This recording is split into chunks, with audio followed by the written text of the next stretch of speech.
This is the most I've ever paid for a vacation. In fact, I spent an entire month's mortgage just to get here. $500 plane ticket, $400 car ride from the airport, and $750 a night to stay here. And I haven't even touched the snow yet. But I didn't come here to just burn money. I came to uncover what's happening to the sport I've loved since I was a kid and figure out if skiing will even be around when I have my own kids to teach. But to begin answering that question, we first need to look at this map.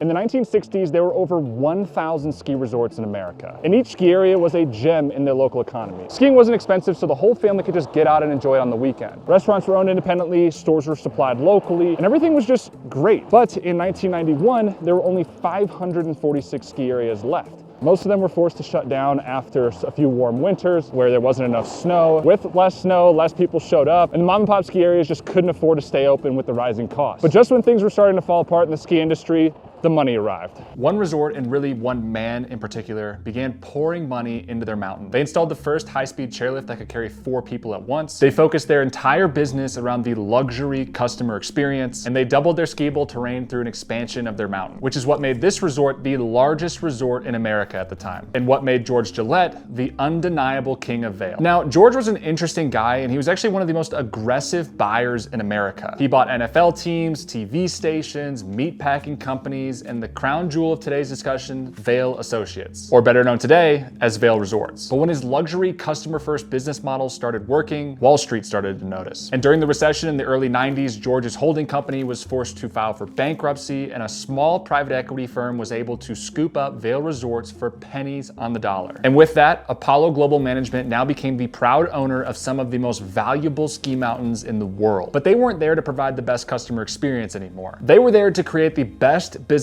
model possible. But their real stroke of genius didn't come around until 2008. Don't get me wrong, skiing has never been the cheapest sport in the world, but it has definitely increased significantly over the last 20 years. I'm here in Beaver Creek, Colorado for just 3 days of skiing. And between the plane ticket to get here, the car transportation from the airport, and the hotel, I've already spent over $4,300. But to get here, I paid $891 for just 3 days of skiing. And I'm just by myself. Imagine if you were a family of 4. That all means that I've spent over $5,000 on this trip, and I just got here. And to put that in perspective, when I was learning how to ski 20 years ago, a lift ticket was just $15.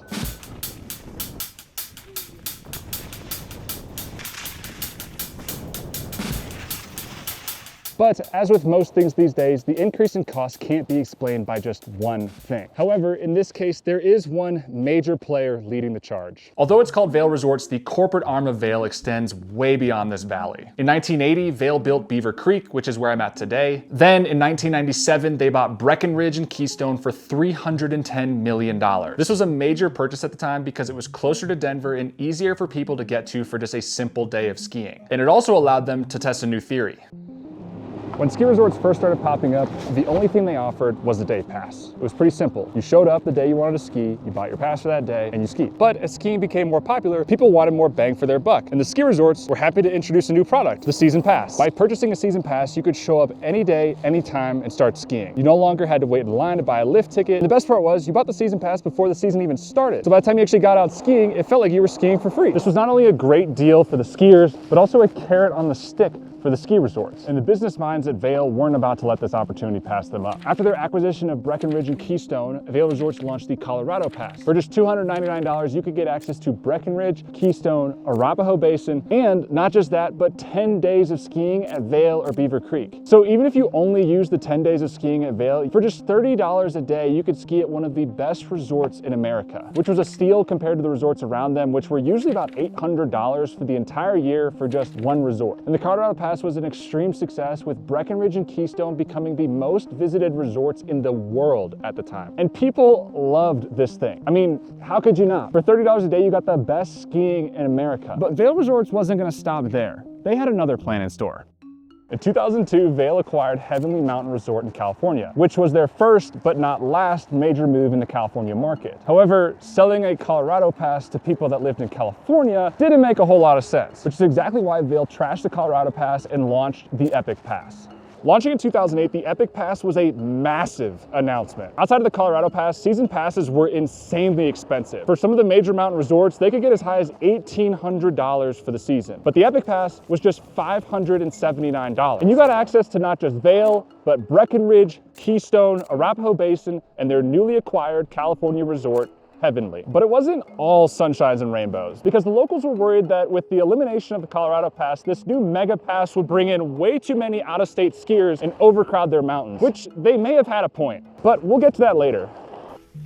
Prior to season passes, resorts relied exclusively on people showing up and buying day passes. But if there was no snow, skiers didn't show up, and that would lead to a drop in revenue. And since a lot of resorts operated on a knife's edge when it came to costs, one bad year could put them out of business. But season passes fixed this issue. They allowed resorts to collect money up front before the season even began, which created some financial stability, but there were still some issues with this model. If you were just one resort with one season pass, if you had one bad winter, people were less likely to repurchase their pass for next year, which would then lead to a drop in revenue, and we all know what happens next. But if you were a resort that owned multiple mountains in different areas, you could spread that risk across every location and give your pass holders the ability to travel to a different mountain if their home mountain didn't get any snow, which is why Vail Resorts used that exact idea to create the Epic Pass. And to sweeten the deal even more, it was ridiculously cheap compared to all of the other mountains around them. Because when Vail launched the Epic Pass, they didn't want this to just be another option for skiers, they wanted this to be the only option. So by pricing it at just $579, they undercut all the mountains around them by thousands of dollars. For example, Aspen Snowmass, which is just southwest of us, charged $1,800 for a season pass at the time. And that $1,800 only let you ski at one place. So if the snow was bad, you were out of luck. But for $579, the world was your oyster. And with the booming success of the Epic Pass, Vail set their sights on expanding that world. But that came with a cost to the current customers. In 2010, Vail bought North Star California to expand their Tahoe presence. Then in 2012, they bought Kirkwood Mountain Resort to complete their Tahoe trio. But then something interesting happened, and something very personal to me.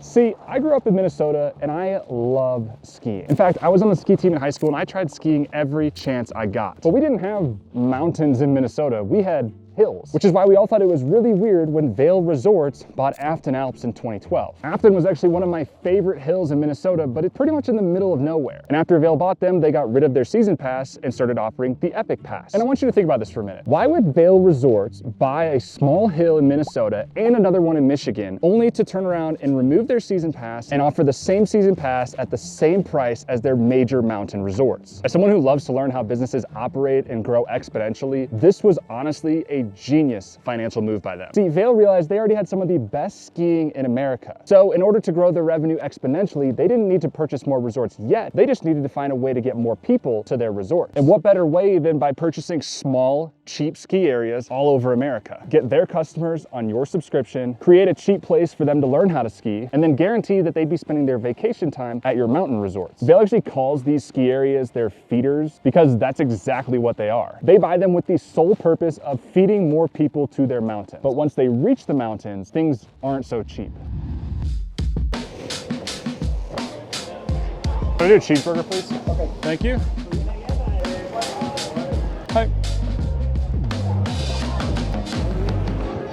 Buying up resorts wasn't the only plan Vail had to grow their business. They also understood that skiers and snowboarders are a captive audience. And once you have them on the mountain, you can charge them whatever you want. When the Epic Pass was launched, a standard burger combo at Vail was about $14. But now a burger's gonna run you about $30. Sure, you can pack your own lunch or head back down to the bottom of the mountain and head into town and find a restaurant, but who's really gonna do that? Doing this significantly boosted Vail Resorts' revenue numbers, moving dining revenue from about $80 million in 2008 to over $238 million in 2025. To put that into perspective, Vail Resorts actually reported a decrease in overall skiers last year, but dining revenue saw an increase of 5.9%. The average spend per day at the major resorts like Vail and Beaver Creek can get up to $35 to $60 per person, just for food. Not only that, but food and beverage has a significantly higher profit margin than lift tickets. A chairlift requires millions of dollars in electricity and maintenance, while a burger just costs a couple dollars to make and they sell it for $30. But food isn't the only thing they trap you with. Let me show you something.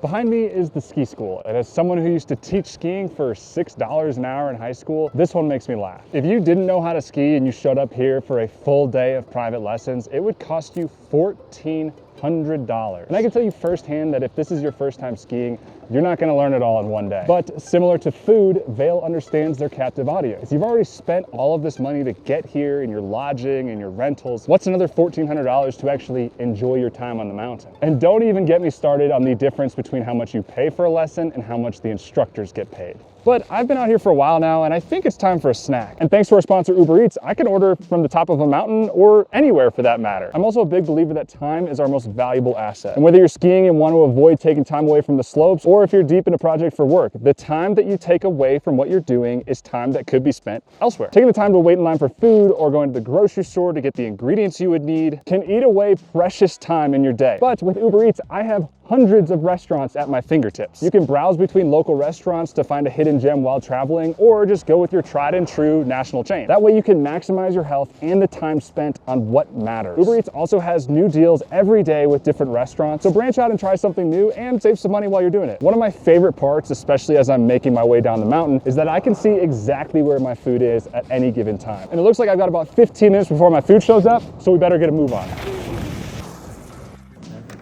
Try out Uber Eats for yourself today by using the promo code on the screen or by scanning the QR code right here to get $15 off your first order of $20 or more. Thank you again to Uber Eats for sponsoring today's video. Now let's get back to that map.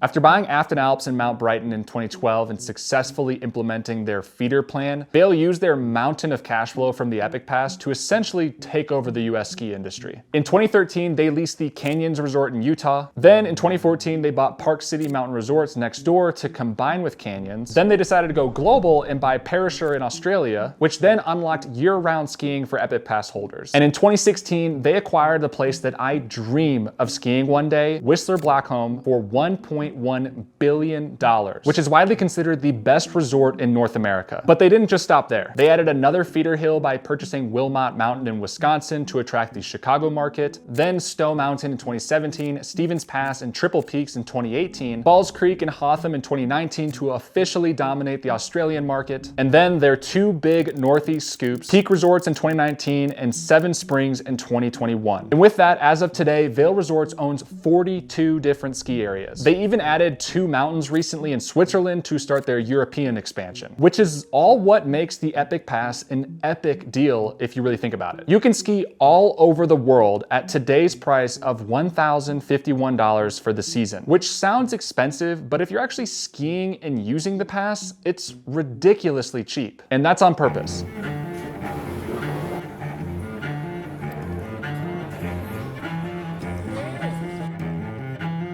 Today, about 75% of the people that visit Vail's ski areas are Epic Pass holders, which means Vail makes over $1 billion in passes before the season even starts, before the snow even touches the ground. This is what creates the financial stability that allows Vail Resorts to continue to exponentially grow. And it also allows them to focus their time on convincing you to book the longest trip possible, because they don't have to focus on day-to-day visitors. They just focus on getting you to stay at the resort longer, buying more food, buying more lessons, renting more skis, and shopping more at their stores. But it's not just the things you buy while you're skiing, it's also everything around you. In Vail and Beaver Creek, Vail Resorts owns the majority of storefronts you see at the base of the mountain. But if you think staying at a rented condo will get you out of the corporate takeover, they also own a property management company that manages over 380 properties in the Vail area and 40 plus communities. But if you're an Epic Pass holder, you get 20% off of everything from food, drinks, ski rentals, lodging, ski lessons, and airport transportation, which is what drives even more people to buy an Epic Pass. But what if you're a new skier and you don't know about the Epic Pass lore? Well, if you wait too long to book your trip, the Epic Pass actually disappears and you have to buy a day pass. And boy, do those day passes make you feel broke. In 2025, the Epic Pass was selling for $1,051. The first time it's actually ever been over $1,000, which feels like a lot, but you have to remember that it covers basically everything and you get those discounts we talked about earlier. Even if you're only skiing 4 days at one of the major resorts, the Epic Pass is actually a great deal. But for the skiers that don't know this and wait to buy their ticket at their door, they're gonna be paying well over $300 a day for a day pass, which is just ridiculous. Vail Resorts also stopped selling the Epic Pass at the beginning of December, so if you wait any longer than that to purchase it, you're out of luck. By setting the day pass rate so high, Vail is hoping to push people to buy more Epic Passes, which helps increase their preseason revenue, making their piggy bank even bigger so that they can go out and buy more resorts, making the Epic Pass look like an even better deal. But what happens as we look further down the road? At some point, Vail is gonna run out of resorts to buy, at least in America, which is why they are starting their European and Asian expansion as we speak. But I want to stay here on our home turf because I'm getting a little concerned about the future of skiing. Although we've only discussed Vail Resorts so far, there is another player in the field. It's called the Icon Pass, and it was launched by Alterra in 2018, and it gives you access to resorts like Aspen Snowmass, Jackson Hole, and Deer Valley. Alterra owns about 18 properties and partners with another 35 properties, all under the Icon Pass. But unlike the Epic Pass, Alterra didn't want to compete on price. So the Icon Pass has always been about 20 to 30% more than the Epic Pass. Instead, they've pushed their prestige more than their number of resorts.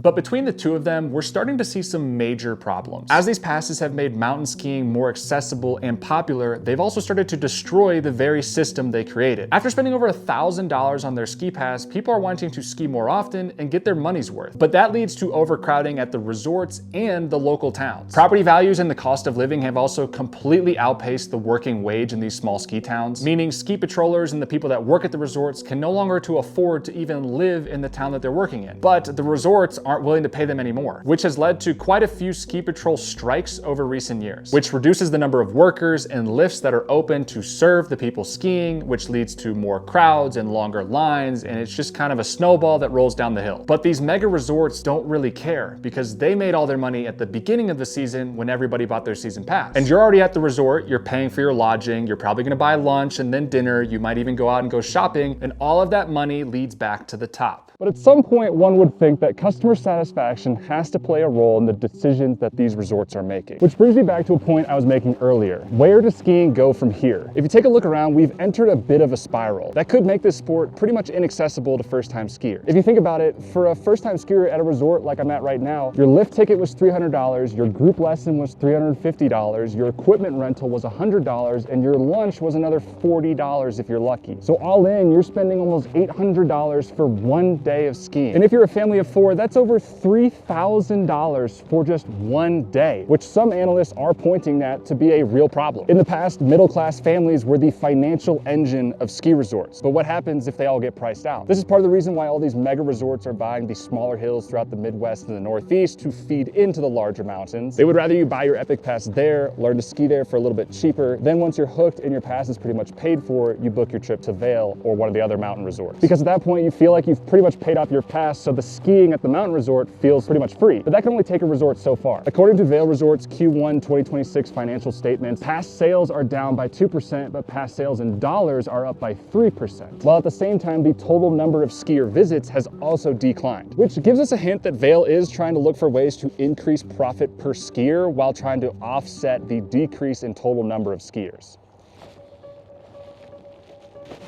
So after 4 days and 3 nights in Beaver Creek, let's see the damage. Plane tickets, car service, and lodging added up to $4,300. My 3-day passes were another $891. Ski rental was another $300, and I spent about $100 a day on food between breakfast, lunch, and dinner, leaving us with a grand total of about $6,000, which is pretty shocking when you consider that those numbers are just for me, one person. Imagine if I had kids and family members that I took with me and they also went skiing. The cost could easily get over $20,000 for just 3 days of skiing. So that leaves us with a question. Will skiing be a common family activity in 20 to 30 years? Or are the resorts going to have to continue focusing on the ultra wealthy destination travelers to support their resorts as the common middle-class skier can't afford to go? It'll be interesting to watch, and I hope that the second option doesn't come true because I don't want to have to give up skiing anytime soon.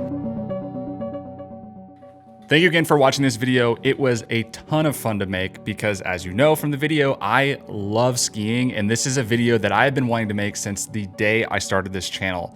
And I hope that you enjoyed the new style of video, getting out of the office and going on the road. We have a lot more of those planned, and I learned a lot making this video as far as how to set up the camera, using tripods, using new microphones, and all this stuff. It was kind of trial by fire, and I may have bit off a little bit more than I can chew, but I think the video came together really well, and I really do hope that you enjoyed it. With that said, there are a ton of new video ideas on the docket, and I need to get back to that, so make sure to subscribe, and I will see you in the next one.